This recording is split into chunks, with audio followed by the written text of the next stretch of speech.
सरवत बेगम गुस्से में आ चुकी है और सुल्तान के पास बड़े ही गुस्से में जाती है और इसको जाकर कहती है कि आखिर तुम्हारी हिम्मत कैसे हुई कि तुमने मेरी बेटी को पागल कहा है। तुम नहीं जानते हो कि तुमने किससे पाला पड़ा है। तुम्हारे पाले किसी और से पड़े होंगे, इसलिए तुम्हें इस चीज़ का अंदाज़ा नहीं है। किसी की भी बेटी को लेकर तुम इस तरह से जलील ख्वार नहीं कर सकते हो।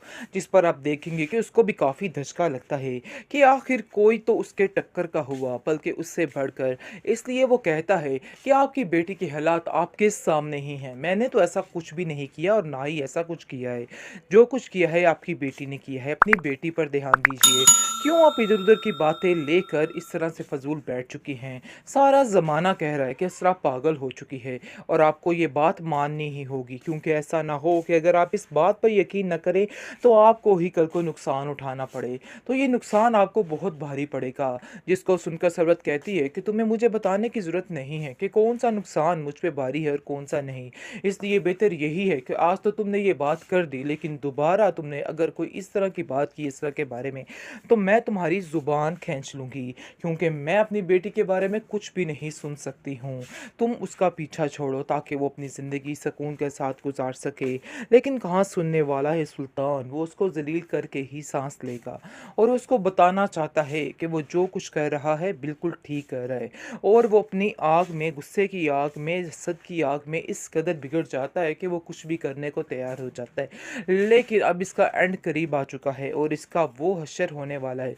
दूसरी तरफ जो है नौफिल तैयार बैठा है इसको जलील करने के लिए पूरे ज़माने में, और एक तरफ सरवर और उसकी माँ जो है वो मिलकर इसको बताएंगे कि आखिर इन सब चीज़ों की सज़ा है क्या।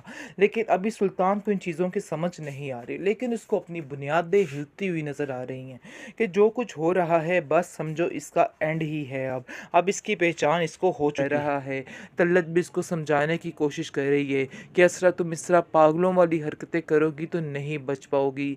यानी कि जो हाल उसने परीजे का किया है वो इससे बदतर इसका करना चाह रहा है, लेकिन वो ये नहीं जानता कि असरा के साथ वो ऐसा नहीं कर पाएगा, क्योंकि उसका भाई उसके पीछे उसकी ढाल बनकर खड़ा हुआ है और उसकी माँ ख़ास तौर पर उसके पीछे उसकी ढाल बनकर खड़ी हुई है। क्योंकि जैसे ही उनको पता चलेगा कि उनकी बच्ची पागल होकर रह गई है, तो उनको साफ अंदाज़ा हो जाएगा कि ये इंसान झूठ बोल रहा है, इसके अलावा और कोई भी हकीकत नहीं है। क्योंकि वो जानते हैं कि सुल्तान कुछ भी कर सकता है।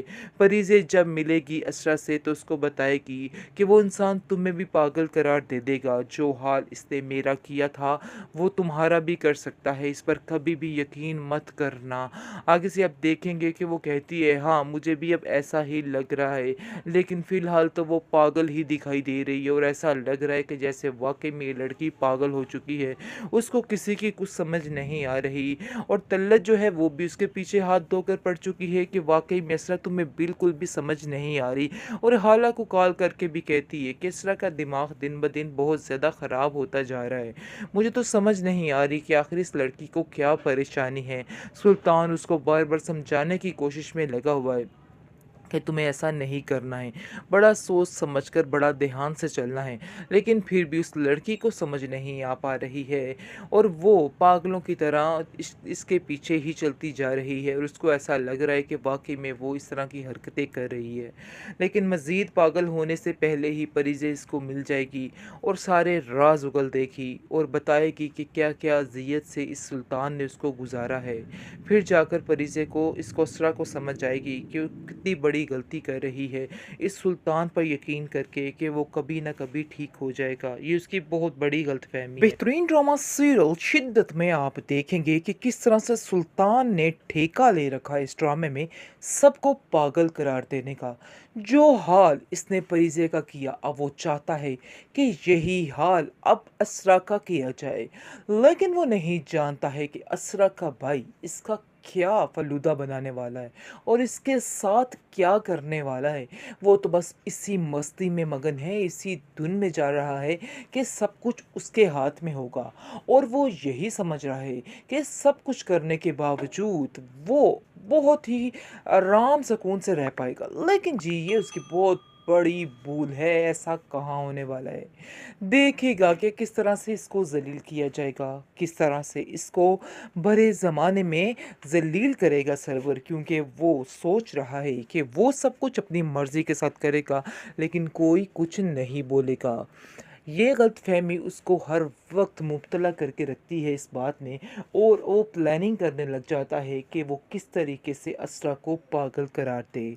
बातों-बातों में उसको ज़लील करने की कोशिश, बातों-बातों पर उस पर इल्ज़ामात कि उसको कुछ समझ नहीं आती किसी बात की, और वो बात करके भूल जाती है।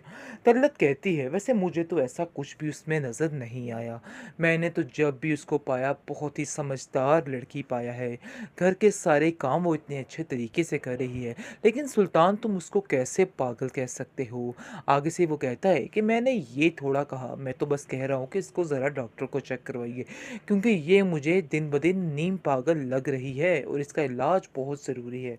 लेकिन वो ये नहीं जानता है कि जब सरवर को इस चीज़ का इल्म हो जाएगा कि उसकी बहन के साथ क्या सलूक किया जा रहा है, इतना बदतर सलूक किया जा रहा है, तो वो कभी भी बर्दाश्त नहीं करेगा। वो उसको कहेगा कि तुम यहाँ से चलते बनो, क्योंकि तुम जो समझ रहे हो ऐसा कुछ भी नहीं होने वाला है, और मज़ीद अब तुम्हारी ये चालाकियाँ नहीं चलने वाली, इनको ख़त्म करना ही पड़ेगा।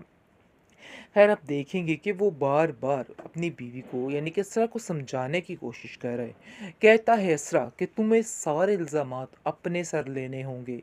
तुम्हें कहना होगा कि ये सब कुछ मैंने किया है। मेरी कहीं कोई गलती नहीं है।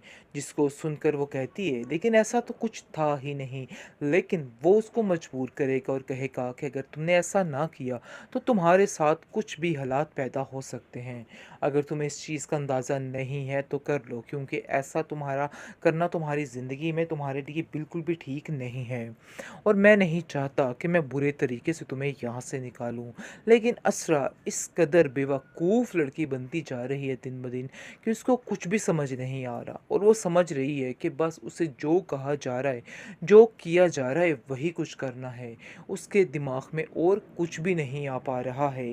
काफ़ी परेशान हो चुकी है बेचारी, लेकिन सुल्तान की बातों पर लगना चाहती है और सोच रही है कि ये जो कह रहा है बिल्कुल ठीक है, और वाकई में वो अपने आप को पागल महसूस करने लग जाती है। लेकिन आप देखेंगे कि हालत उसको यकीन दिलाती है और कहती है कि नहीं भाभी, आप ऐसा कैसे सोच सकती हैं, आप बिल्कुल नॉर्मल हैं और आपको परेशान होने की कोई भी ज़रूरत नहीं है। जो कुछ हो रहा है सब कुछ गलत है। जिसको सुनकर वो कहती है, लेकिन मुझे तो यही बताया जा रहा है कि मेरा दिमाग काम नहीं कर रहा। आगे से वो कहती है कि आपको कोई भी बात सुल्तान भाई की सुनने की ज़रूरत नहीं है, क्योंकि वो हमेशा से आपके ख़िलाफ़ थे और ख़िलाफ़ रहेंगे, और वो अपनी मनमानी करने के लिए कुछ भी कर सकते हैं। इसलिए अपने दिल में कभी भी इस तरह की कोई बात मत लेके आइएगा। यानी कि वो पूरे तरीके से असरा को तसल्ली देती हुई नज़र आ रही है, और उसको कहती है कि तुम्हें बिल्कुल भी परेशान होने की ज़रूरत नहीं है। मैं तुम्हारा सारी बातों में यानी कि देने के लिए तैयार हूँ, साथ देने के लिए।